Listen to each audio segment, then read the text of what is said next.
welcome to Getting Candid with me, your girl Helen. So before I tell you about an interesting episode that I have for you guys, firstly, I want you to remember to subscribe to the channel, turn on the bell so that you don't miss out on anything that we upload on this channel. So today, I'm featuring a lady who a lot of you were shocked when the president said she was going to sing the national anthem after she tweeted to him. She tweeted to say, I want to sing for him if he's going to go through as the president. And she did. Some of the people were just knowing her then, but some of us have been following her for a long time and we know just how much talent she is, and she had given us some beautiful songs at some point. But today we get to know her a little more and we get to know if she's working on new music, because hey, new music is what we want to hear from such a talented songbird. And we also have our next big thing, Goddee, so stay tuned. Hello, welcome back. I mentioned that I'll be chatting with the songbirds, Scarlett. Hi. Hi.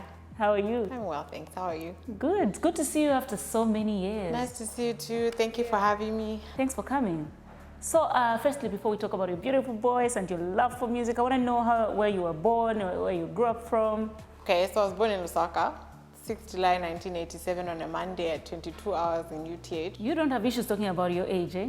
Oh no, why? A lot of people will not, I can't tell you the year. No, I'm 34. Yeah. No, I don't care about stuff like that.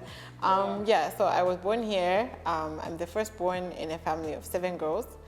My parents are both alive, both together, still together.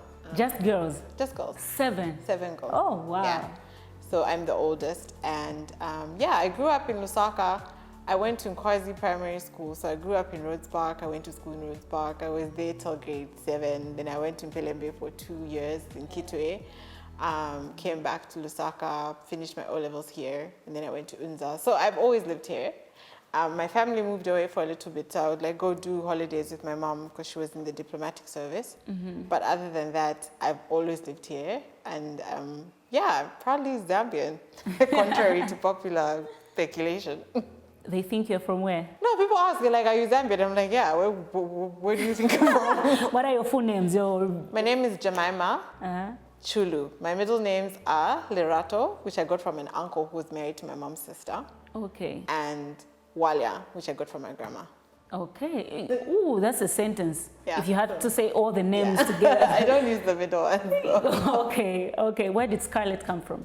So when I first started singing, it was just one of those things. It wasn't really meant to be a life choice or a career or anything. I was just hanging out with other people and trying out equipment. The first time I ever sang publicly as an artist per se was competing on Charlie Bravo's The Ultimate Slinger. Ultimate Slinger. Oh, but you were on one that of show, them. yeah, I was in the top 10, his original top 10, and in that show, I was using my government name. Okay, So after that, when we said, oh, let's try and start singing, it was like, okay, what name do you want? And I said, oh, I want to be Jewel. We went online, there were 2,000 jewels. I was like, okay, so my birth month is July and my birthstone is the ruby. I'm like, you can't be ruby, it sounds weird. So like, okay, fine, what colors are ruby? They're red. Do you want to be red? I'm like, no, that sounds strange, like an assassin. So we had a whole laugh about it. And then someone was like, what about Scarlet? And I was like, oh, okay. And it stuck. That's it. Literally no meaning. It's just a color. It's just red color. Okay. That red there. Your skirt, it's just red. Okay. Yeah. It sounds like there's a lot of explanation to read, but nice. No, nothing. It's just my birth month is July. The birthstone is a ruby. Rubies are red. We needed a shade of red to use instead of red, so we picked Scarlet. That's it.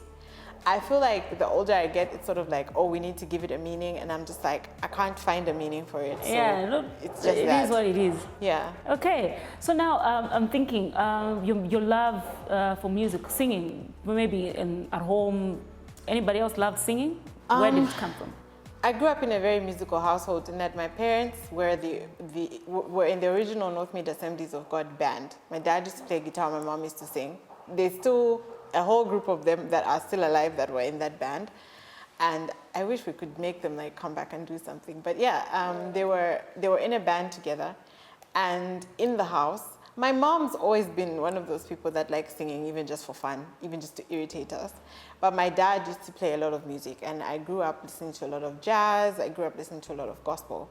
So I had those influences in me from like very young. And I just loved music. Like I've always loved music. I found music to be therapeutic for me. So growing up, it was just a normal part of life. And then I remember maybe being about, because you know when you're a kid and the song comes on, you're like playing with the remote, you're pretending that you're the one singing the song. I used to do that. I think everyone's done that. Like the remote becomes your microphone. Yeah, yes. I've done that. And I would like, you know, my dad had huge speakers in the house. So the loud music was always my thing, because like it was loud music in the house. And then the first time I remember ever feeling like I really want to do this, I was, I think 10 or 11, and it was a choir. I'm obsessed with choirs. I love choirs. So it was a choir performing with Hezekiah Walker on TBN. And I was like, one day I'm going to do that. I'm going to direct a choir. So every time choir songs would come, it didn't matter who it was, whether it was TD Jakes or whoever it was, every time a choir would be on TV, I would pretend to be the conductor. Like, I loved that. It's so childish. Many people don't know this.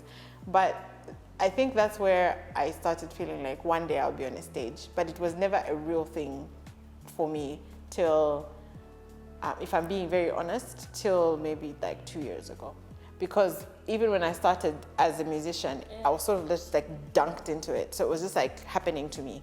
I wasn't choosing it, it was just happening. So I'd find myself, oh, come and do this, come and do this, come and perform here, come and do an interview here, I'm very blessed that it happened for me like that. But it was never something that I was choosing, like where I was waking up and saying, oh, I want to do this, I want to go to this place, like the way I'm doing it now. Yeah. At that point, it was just like happening, and I was rolling with it. Like, if I hit a wall, I just like writing your music. I've always written my own music. Really? But yes. When Sungile was that's one what I was gonna say. With the vernacular songs, when I first came out, I used to work a lot with James Sakala. So if there's a song that wasn't in English from beginning to end, James wrote it. So James wrote Sungile Banja. James wrote Nipempa. He wrote 3 or 4 other songs that are on my first album. But all my English music, all my love songs, everything, Nikakona, all that stuff I write it myself. Okay. Even the new album, I wrote everything except for 2 songs. Okay, nice. So are you still working with James Sakala? James Sakala's family, so we'll always work together like forever. Like it's never, So on this album, he did part of the vocal production as well. On you're the new related? Project. No, he's just like become family because he's been around me now for like 11, 12 years. Okay. So he's never not gonna be part of my stuff. Like, like it's not allowed. I don't know if the song is right. Can you call James? And James will come and be like, no, the song is not right. I'll sit with it for a day or 2. Yeah. So James taught me a lot of what I know. And when I was just starting out, I had no money. I was a student when I just started singing. James was the guy that when I needed to get to an interview and we had no transport and we had to go by foot, we walked together. Okay. So that's how far I've come from with James. And he's never not gonna be a part of my stuff. Like he's always somewhere. He's like, I feel like God sent him. He's one of my angels. Nice. Okay, we'll continue chatting. Let's just take a break. Now on this break, we have a segment called The Next Big Thing, and we show you the new talent that we believe in, and we believe that you guys can support it and it can be the next big thing in the Zambian music industry or any other talent. So our next big thing today is called Goddee. Let's get to chat with him. Goddee, how are you? I'm okay, how are you? I'm good. Just tell me where Goddee comes from, the name. Goddee comes from my name. I'm Godfrey. Okay. So, Goddee is my short name. It's what I'm called in the streets. Okay, in the streets, eh? Yeah, at home. Okay, so Goddee, I just want to understand what prompted you to start music and when you started doing music professionally.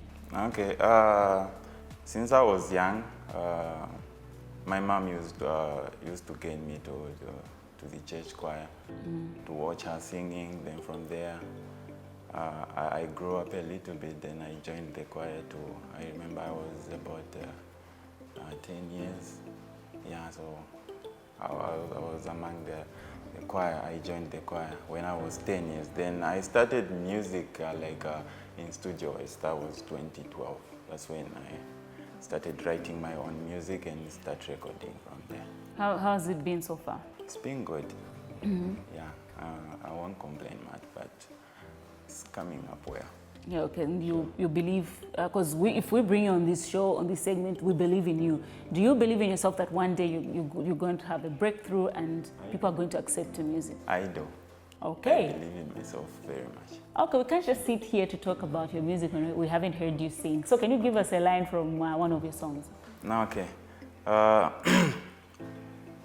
Unai mazingo ndia zinai, unawina ntima wanga tabwela digwa mai, we kukongola kusikwa pasi pano ndichisinsi cha mulungu oiwe uli chisepo, lelo ndiziwa ndizabwela, chikondi chisinza gawila, anzanga kalenso abanja, azamva mo onse kunzuna.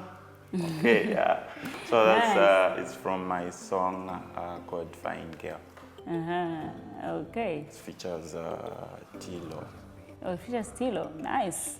Nice. That's beautiful, beautiful. So you've heard it, guys. You've heard him sing. And if you think it's the next big thing, do what you can do. How can people follow you on social media? On Facebook, I'm Goddee Zambia, and Instagram, I'm Goddee Africa Zambia, and on YouTube, I'm Goddee Zambia.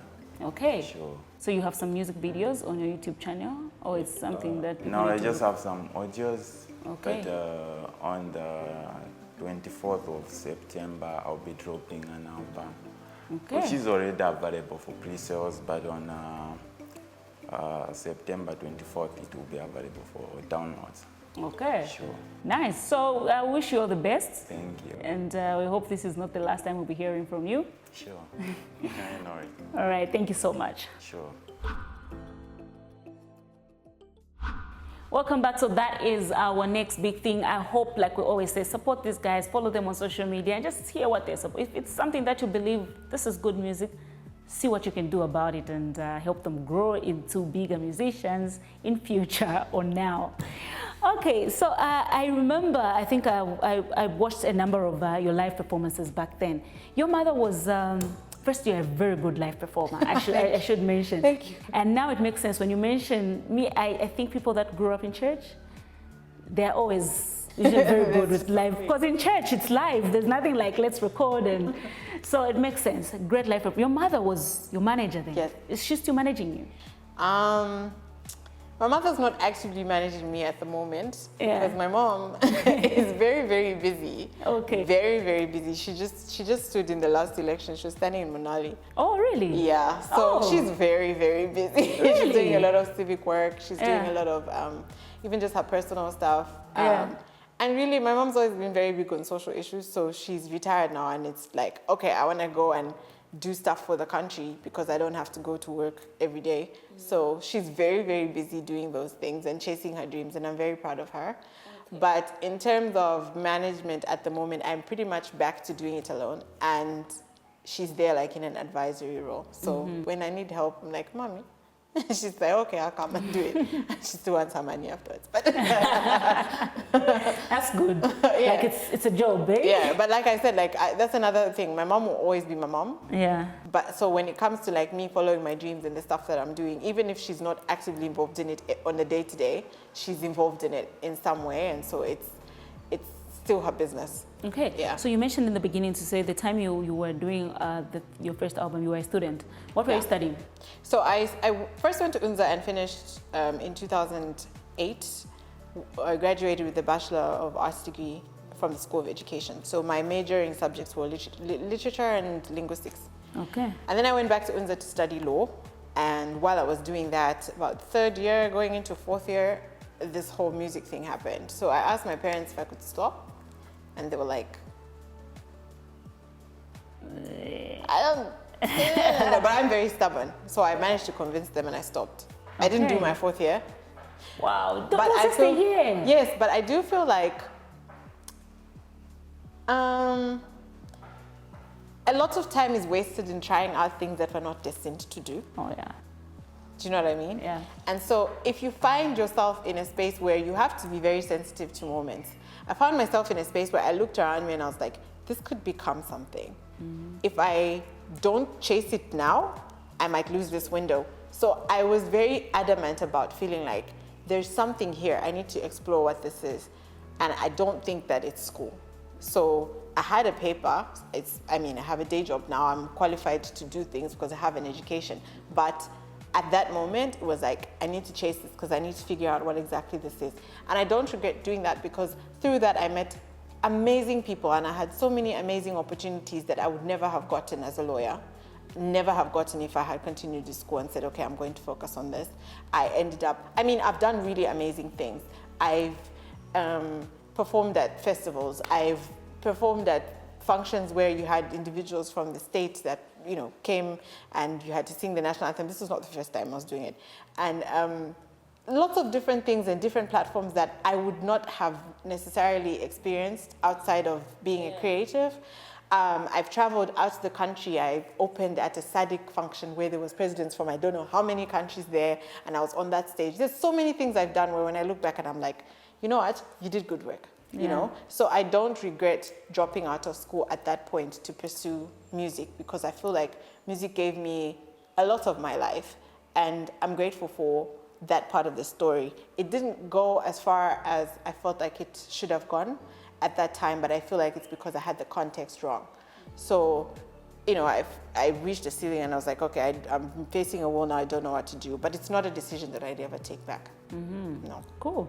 So when you mentioned the national anthem, I want to say, okay, so how did you, what came to your mind when you said, okay, you know what, I'm going to tweet to President HH and tell him I want to... Everyone is asking this question. Have you noticed how on social media, people just say whatever they want, right? And so I'm one of those people too. I kind of say whatever I want. But in that moment, I'll be honest, I was caught up in the energy that all of us were I think everyone was feeling the change coming. Yeah. And so it was very exciting, the weeks building up to the election to see what everyone was saying and how people felt about him, good and bad. And I woke up one day and I was like, he's going to win. So I literally just posted it can someone please tell him that I want to sing for him? That's literally what it was. I didn't think anyone was going to show him. I didn't believe that he was going to agree. I didn't believe he was going to respond. I was just like, universe, do your thing. And I forgot about it. And then someone sent me a text and it's like, he replied to you. So I went on my thing and I'm like, wait, what? I see the tweet and I'm like, what? Yeah. And in that moment, regardless of the fact that we were still a month away from the vote, I knew it was going to happen. Yeah. Yeah. Like your gut was telling you this is it. I just knew. I was like, there is something different in the air. Yeah. Yeah. So. How was the experience though? And how was it singing with Wazy? I had a really, really good time building up to it. I mean, so initially I had rehearsed for a solo performance. Yeah. And so I'd been prepping for that for the whole time from the original tweet. And then we had to make a change last minute. And so obviously that complicated things a little bit. But I mean, it was for me, I don't care about anything outside of the moment. Yeah. That's how I am. And so in that moment, I was just like, I can't believe I'm here. This is so beautiful. I love it. And also because we were there during the rehearsals, so we saw the marching bands and everybody getting ready. I had my favorite soldier in the march past. It was just amazing. And I mean, I didn't know how organized and professional the army is, the defense forces. They're so well carried, they're well behaved. I loved it. I love it. And motorcades and all that stuff. So on the day, we were sitting so close to the front and you could see everything. Man, I don't think, I have never had a day that was that big. So far I haven't. Maybe when I have a child, I'll be like, oh, this is the biggest day of my life. But for now, that day was the biggest day of my life. Congratulations to you guys. I think that was huge. Thank you. And we should now, people should learn not to underestimate social media. Yeah, not underestimate social media, but also just one thing that I'm taking away from it is that if you believe in yourself, and you believe in your higher power, whatever that is, for me it's God, and you have faith that the things that you ask for are possible, so you prepare for them, nothing is impossible. So that attitude towards anything in life, you will move faster. But I think it's something that you have to learn over time because it's much easier to doubt yourself than it is to believe in yourself. So yeah, that's one thing I took away from this experience. Social media is great, but also just that bravery of being able to say, I want this, I'm going to go for it. And then when it happens, not being like, oh, I was just joking. Yeah. You know what I mean? Yeah. So yeah. You should know what you want. Yeah, know what you want, go after it. So Scarlett, music-wise, I think you have been quiet. Yeah. On my part. I was surprised when I was trying to like prepare for the interview. Then I found a song that was released last year. I'm like, she released music last year. Like a lot of us, I think, who were following you then, were like, she's doing the national anthem. Where has she been? Like, what was happening though? You're even being polite. Some people are like, who is that? Yeah, like for some people, they were completely lost. Yeah. But for some of us, because we followed you then, and it was a matter of where has she been. But why, even if you were releasing music, I think you were not as active as you were before. No. We used to watch a lot of your live performances in many places. So what was happening? So 2015, I had a mental breakdown. And so from 2015 till about the end of 2018, I did not want to sing anymore. Oh, wow. So I was just like... What triggered the I think it was a lot of things. I lost very close friends. I lost direction. It was a lot of things, and also just not having the correct sort of coping mechanisms to be able to deal with what was going on with me at the time. And also, I started doing this stuff when I was like 22. Had no plan, no idea of whatever. And I would look around at other people and I'm like, okay, so I work harder than you. How come your stuff is working? You know what I mean? So there was a lot of immaturity also in me at the time. I think mental health is something that a lot of us don't really examine as a real thing. It's either one of two things. It's something that we're denying, or it's something that we're making light of. It's never really something that you sit down and you say, okay, something is wrong with me. And so at the time I was having terrible anxiety attacks and paranoia. I remember one time calling my boyfriend at the time at like 2 o'clock in the morning and be like, someone's in the house. And he's like, are you sure? And I was like literally like panicking. Like, I feel like someone's in the house. I'm sleeping with a knife under my pillow. Completely irrational. Ooh. I would hallucinate. Like, I was just really just not in a good place. And so for me, the answer was, okay, I don't want to be a musician anymore. Let me just be an ordinary person. Two things that I've learned through that experience were that finding yourself and figuring out who you are for you is very important. Because once you get to a point where you can ask yourself, what makes me happy, and give yourself genuine answers, then you can find your path in life.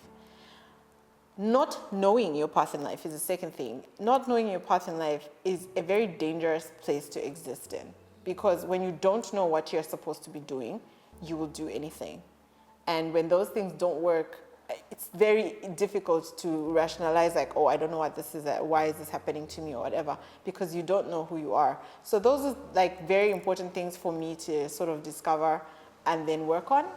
And also just like dealing with trauma and baggage from my past and all of that stuff, and just learning how to value myself in those things. And I think those things were also missing at the time. So coming out of that situation and coming forward, there was a lot of stuff that happened, and finally I got into therapy. And in therapy now, it was easier for me to now kind of see like, okay, these are the dots, how do I connect them? Mm-hmm. And I think that's what saved my life in general. In the process also now starting to find my faith and realizing like, okay, so this is who I am, this is my belief system, these are the things that are important to me, this is the person that I want to be, and then chasing after that. So it's taken a really long time to get to this point. In that time, it did not feel authentic or correct, or it was not even pleasant for me to create. And I think for 3 years I had writer's block. I couldn't write anything. Oh, wow. I would write one song, like a song would come to me and I'd write it down, and then the tap would just close. And then I'm like, so I can't do anything, because if I put out this song, it doesn't have a follow-up. Mm-hmm. So that became very, it's scary, because like this is what I do. I don't have any other, So I then said, okay, fine, I'm not gonna do this. I'm gonna go get a day job. I got a day job. Shout out to my employers. And that's what I've like focused on for the past 4 years. But end 2018, going into 2019, I had a conversation with a friend of mine where it was like, you're not in the right place. This isn't your life. Mm-hmm. And so then I had to now start trying to figure out, okay, what is my life then? Then another question came like a year later, where it was like, when are you happiest? Like when you think about your life and you think, when was I happiest? Authentically happy. It was not made up. It was not doctored, just happy. And I was like, when I was singing. And so my therapist was like, then you need to go and examine that again. And so I said, okay, fine, I'm going to do it. But this time I have the correct context. I have the correct plan. I have a clear vision of what I'm supposed to do with my gift. And so it's become much easier for me to do it, you know, with less effort and less stress. And so here we are. Nice. So we're expecting some new music from you? Oh yeah, and like 1st October, I'm putting out my second album. And I say second album with a lot of people like 2 albums after 10 years. And I'm like, well, the thing about it was, like you said, I'm a performing artist before I'm anything else. So I have a lot of music that I never recorded, but everyone knew it because they would come to my shows. Yeah. And so now I decided, okay, maybe I need to change the formula a little bit. But it was also a matter of posterity. Like the music that I'm writing now is Christian contemporary music, and it's messages that people need to hear outside of me singing live. And in this Corona time, we're not going to sing live a lot. I'm telling you. Yeah, so we put everything on wax and recorded a really beautiful project. I worked with Mag 44 and I featured him, I featured Tim, I also featured Thea Funda Funda. Okay. And yeah, it's a beautiful project. I'm not saying that just because it's mine, I'm very proud of it. And so, yeah, I can't wait for everyone to hear it. Can you give us a sample, maybe? Of something from there? Yes.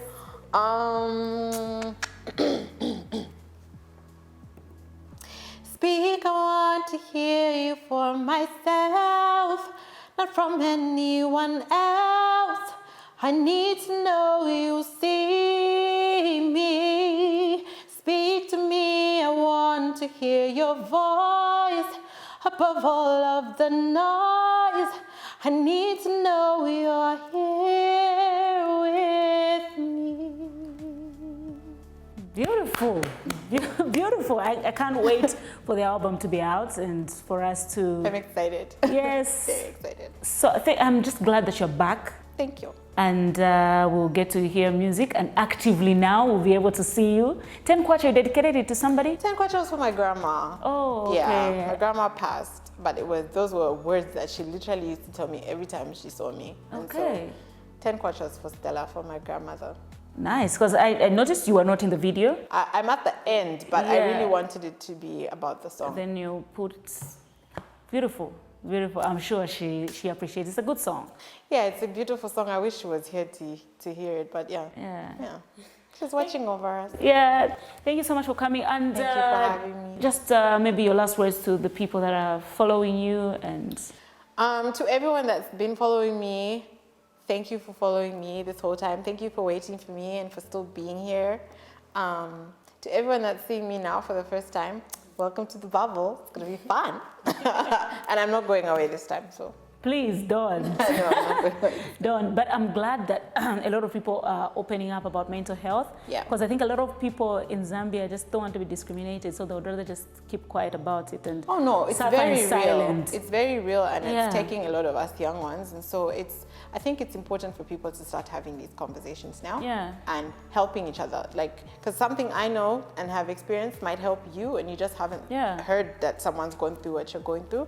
So I think it's important for us to kind of open up the conversation about what mental health is and what it is not, and what mental illness is and how it can be treated. Like, it's real people dealing with real things, and it's not just, oh, I'm mad. That's not actually a thing, you know? You need to figure out what exactly is wrong with the person and how they can be helped. It's important. That's true. Yeah. That's true. Thank you so much for coming through. Thank you for having me. All right, guys, so you've heard it. Are you going to tell us the name of the album? The album's called Finding My Way. Finding My Way. Nice.